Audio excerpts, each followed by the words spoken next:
Hello, this is Toshi Shimada, music director and conductor of the Eastern Connecticut Symphony Orchestra. We have a great orchestra concert coming up. It is going to be on Saturday, March 29th at 7:30 in Garde Art Center in New London. The theme of this concert is in the various way. It's the springtime, so we are celebrating spring, arrival of spring with Schumann's Spring Symphony. Symphony number 1. But the first half, we'll start with a theme which is very touching.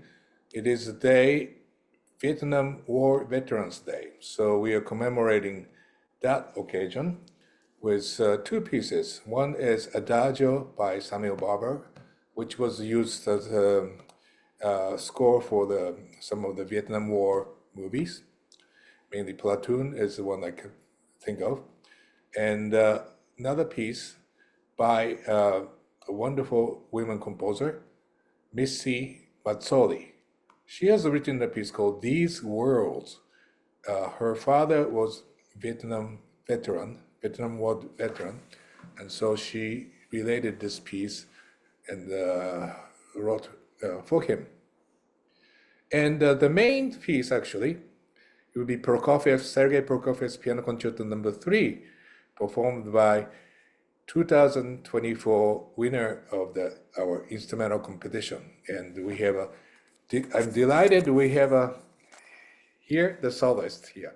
Adam, how do you like to pronounce your last name? My last name is pronounced Adov, A-D-O-V. So Adam Adov, welcome. Thank you very much. Thank you.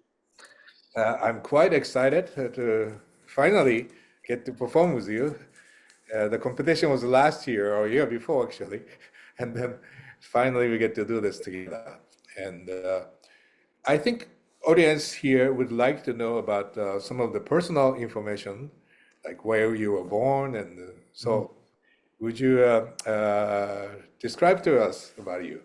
Yes, of course. I was born in Sydney, Australia, quite far away from the United States.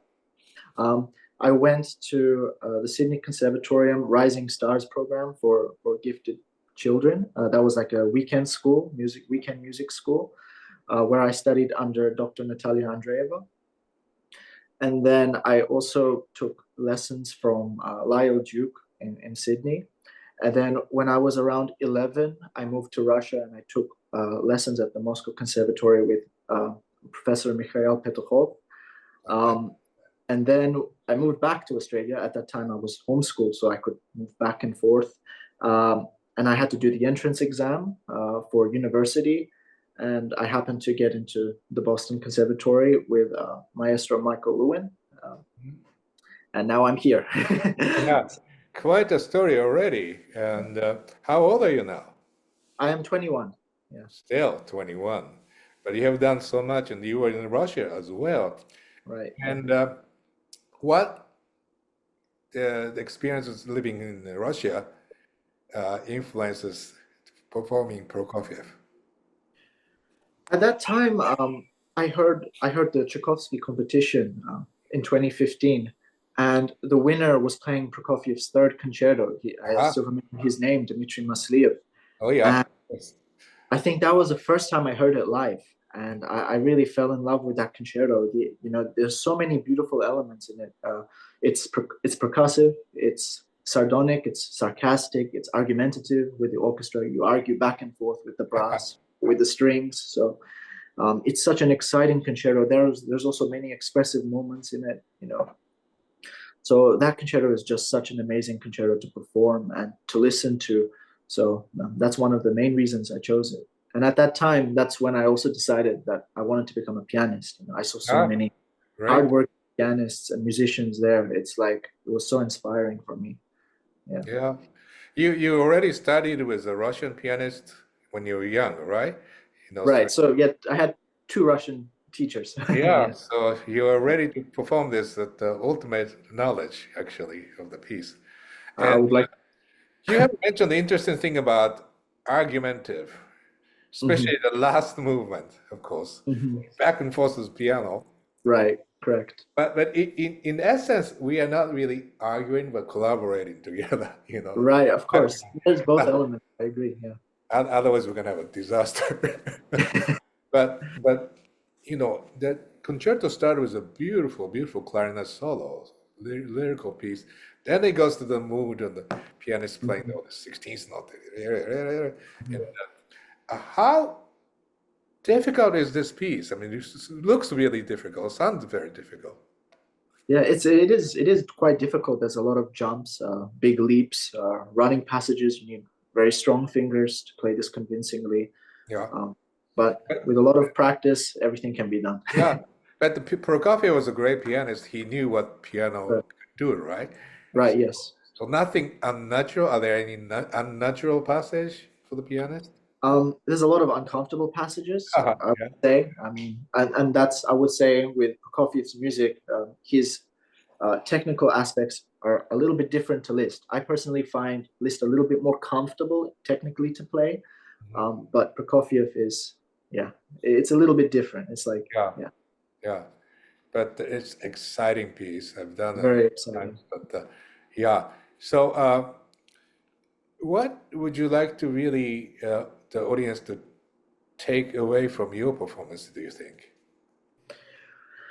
I really would love to move the audience. I would like to make it a memorable night for them. Uh, it's a really beautiful concerto, and I would love them to hear the wide range of the piano as the instrument, and the different timbres of the Yeah. orchestra. So I really would like to make it, a very good concert for them. So yeah. Yeah. I'm going to ask you something completely different. But as a pianist, you don't usually carry your own instruments to the concerts or elsewhere. No. What is that really must be is disadvantage, or you try to cope with it? What do you do? Well, I think it's extremely important for the pianist to be able to adapt because we go. I mean, a professional pianist would go from one concert hall to the next, and of course, every piano is different. The touch is different, the sound is different, the acoustics is different. So I think developing the skill to adapt, to different instruments is a crucial part of being a pianist. So that means you really have to know the piano's mechanism very well, right? Of course, right? Yeah, Yeah. at least having some sort of understanding of it, right? Well, hopefully we get the piano from Steinway, New York warehouse coming. Usually they're pretty consistent, so I hope you like the Of course, piano. I'm sure I will. Yeah. Uh, so what's coming up in future? Well, I mean, I've just finished like my auditions for grad school, so Yeah. last month. So I'm pretty excited to get the results for those. Other than that, I think it's always the same. I will be applying for more competitions, trying to Yeah. give as many concerts as I possibly can, if I can. Uh, and yeah, that's it. Just learn more. Learning is, a lifetime thing, so that's always going to be there. You're Um, right about that. Yeah. And of course, as a pianist, concert pianist, you'll be traveling everywhere eventually. You Eventually, you will yes, be for sure. And you stay in a hotel all the time. right. That's the life of the concert pianist, isn't it? I mean, it Mhm.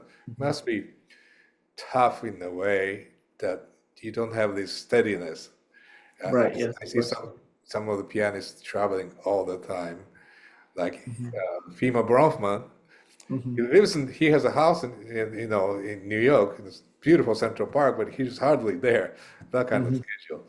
Right. Are you also hoping to have that kind of schedule? If I probably would love to be, have an active concert career. Yeah. That's the dream. But I also would love to, cherish my life as well, enjoy Yes. enjoy enjoy Yeah. moments with family. But of course, I think a balance is very important. But I will see where life takes me. So yeah. So, well, let me ask you this. Have you grown up in the musical environment? Your parents musical? Yes, my mom is a musicologist and my father is an Oh, artist. He's oh in my. fine art. Yeah. So I grew up with art, and I grew up with my mom, teaching and talking about music all the time. She was the first person to introduce me to the piano. So Yeah. That's just the perfect person to have a mother teaching you about everything about the music as a musicologist. That's great. And the artist father, I mean, because music and the arts, visual arts, I assume, really hands in the hands, and that you have that part of education too, in a way, from your father. And so I could tell you're a very rounded artist. Thank you. Yeah. Anything else you'd like to say to the audience? I hope you all come to the concert that evening and really enjoy, you know, the program. I think it's going to be a wonderful concert. And yeah, just sit back, enjoy, and have fun. And afterwards, there's a reception. So I hope you could come and our audience could meet and talk to you. Mhm. Looking very much forward to this concert. Again, the concert is on Saturday, March 29th at 7:30 p.m. at the Garde Arts Center in New London. Adam Adov, thank you so much and very much looking forward to perform together. Thank you. Thank you. It's an honor. Thank you.